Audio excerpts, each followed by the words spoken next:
Good evening, everyone. Tina Spalding Trance Channel here today for day 21 evening session. I want to show you my t-shirt. It says, "Freedom is mandatory in Canada." That's my little political statement for today. I like my new t-shirt. I'm excited about it. Okay, let's see what Jesus has to say to us tonight.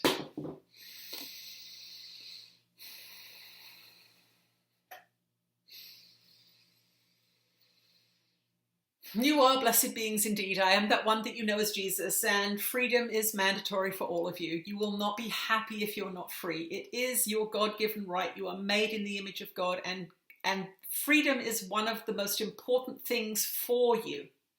So our dear one is feeling our support of her wearing that shirt. She is proudly prancing around her island in her new shirt, making a statement of who she is and what she believes in, as we have been asking all of you to do.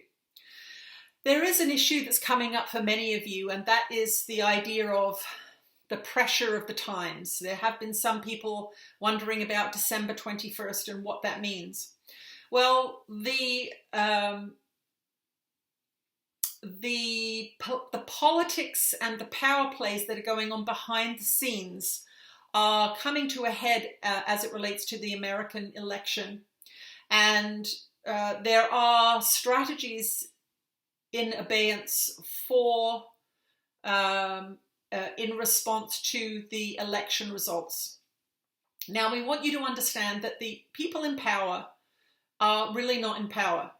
The global structures that have been under construction for the last few decades, the United Nations, the World Health Organization, many other foundations and organizations, these are often all run by the same people. They are the monies are coming from organizations that want certain things to happen. One of the main things that they want to have happen is the loss of your freedom.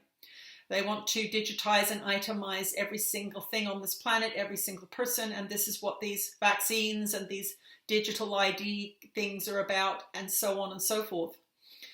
The end of the year is when many of these systems will either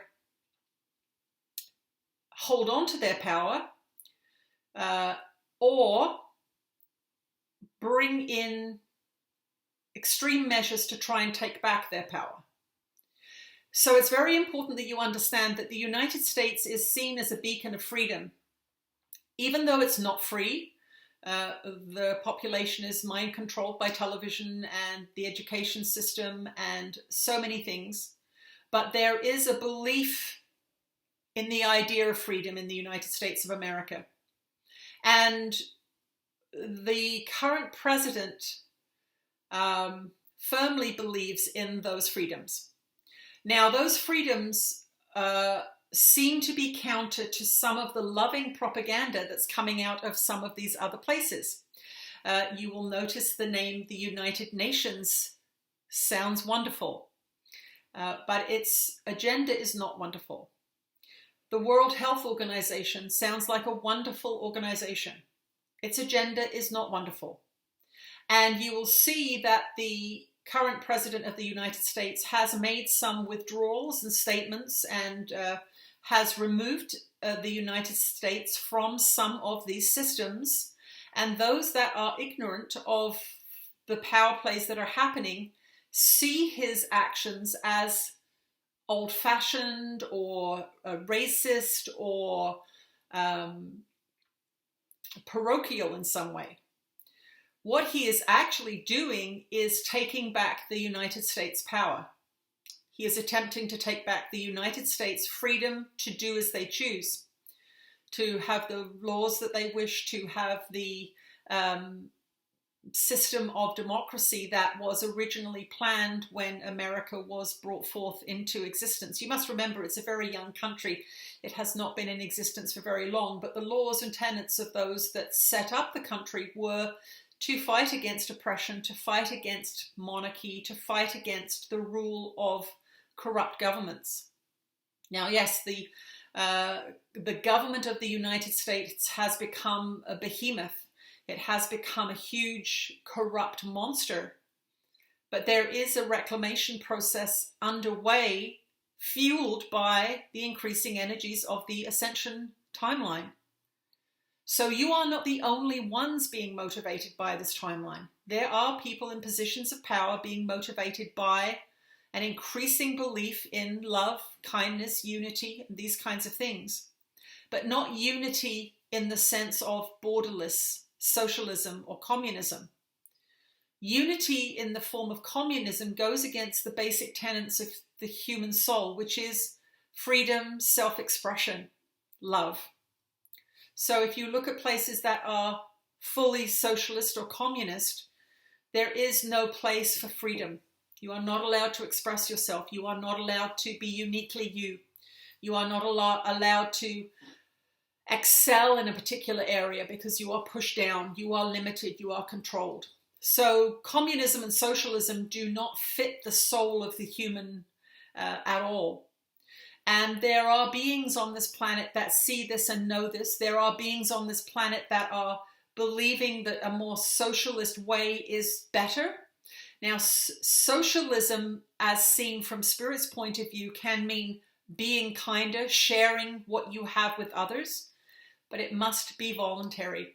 It must be voluntary. It cannot be imposed by the government, because the government then has too much power, and power corrupts, and absolute power corrupts absolutely.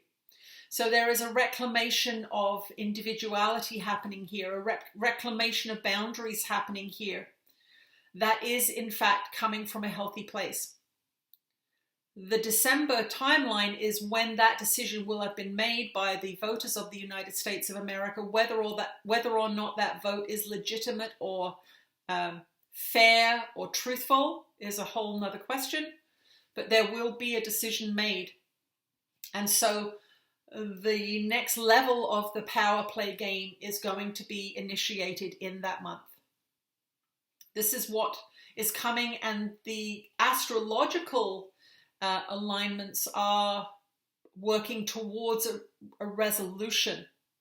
So we want you to understand that there is light at the end of the tunnel. The freedom-seeking nature of humanity is being activated. The lockdowns, situations that are being attempted or re-attempted over the fall are going to fail in certain circumstances. There are going to be great uprisings of sovereign beings saying enough is enough. And this is what must happen for freedom to be brought back onto this planet. You have all of us behind you, and many of the lessons that we have been giving you are encouraging you to take back your sovereignty in tiny little bites, in your own personal life, in your own thinking processes. And we want to remind you again that the Course in Miracles lessons are designed to set your mind straight. They are designed to heal your mind. So if you are really struggling with what's going on, if you are really struggling with the assignments we are giving you, and you have not done the Course in Miracles, we ask you once again to entertain the idea of doing a Course in Miracles as a way of healing your fractured mind. Your mind is fractured. It is torn between the ego and spirit. The ego has been strengthened in your society by all of the programming, by all of the fear, by all of the limitation, by all of the financial distress that you have been through.